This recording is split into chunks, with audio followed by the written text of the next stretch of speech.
ನಮಸ್ಕಾರ. ನೆಕ್ಸ್ಟ್ ನ್ಯೂಸ್ಗೆ ಸ್ವಾಗತ. ನಾನು ಪ್ರೀತಿಕಾ ಬಂಗೇರ. ನಟ ದರ್ಶನ್ ಪ್ರಕರಣಕ್ಕೆ ಸ್ಯಾಂಡಲ್ವುಡ್ನಿಂದ ಹೆಚ್ಚು ಪ್ರತಿಕ್ರಿಯೆಗಳು ಬರ್ತಾ ಇಲ್ಲ. ಮುಕ್ತವಾಗಿ ಮಾತನಾಡಲು ಎಲ್ಲರೂ ಹಿಂದೇಟನ್ನ ಹಾಕ್ತಾ ಇದ್ದಾರೆ.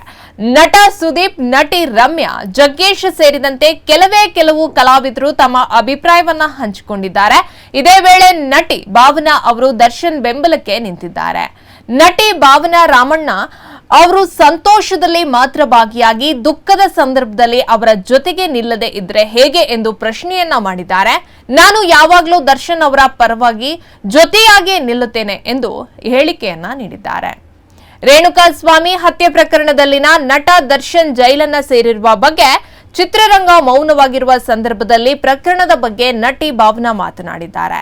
ತಾನು ಯಾವತ್ತಿಗೂ ದರ್ಶನ್ ಪರ, ಕಾನೂನಿನ ಮೇಲೆ ನಂಬಿಕೆ ಇಡೋಣ, ನಾವ್ಯಾರು ಅಲ್ಲಿ ಏನಾಗಿದೆ ಅನ್ನೋದನ್ನ ನೋಡಿರ್ಲಿಲ್ಲ, ತಾಳ್ಮೆ ಇರಲಿ ಎಂದಿದ್ದಾರೆ.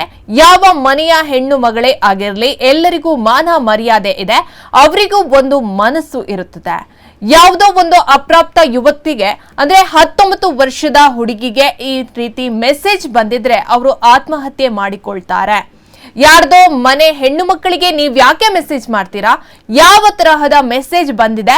ಕೆಲವು ಸೋಷಿಯಲ್ ಮೀಡಿಯಾ ಮೆಸೇಜ್ಗಳನ್ನ ನೋಡಿದ್ರೆ ಕೆಲ ಹೆಣ್ಣು ಮಕ್ಕಳು ಆತ್ಮಹತ್ಯೆ ಮಾಡಿಕೊಳ್ತಾರೆ ಎಂದು ಭಾವನಾ ಅವರು ಕಿಡಿಯನ್ನ ಕಾರಿದ್ದಾರೆ. ಹೆಚ್ಚಿನ ಅಪ್ಡೇಟ್ಗಾಗಿ ನೋಡ್ತಾ ಇರಿ ನೆಕ್ಸ್ಟ್ ನ್ಯೂಸ್ ಕನ್ನಡ. ವಂದನೆಗಳು.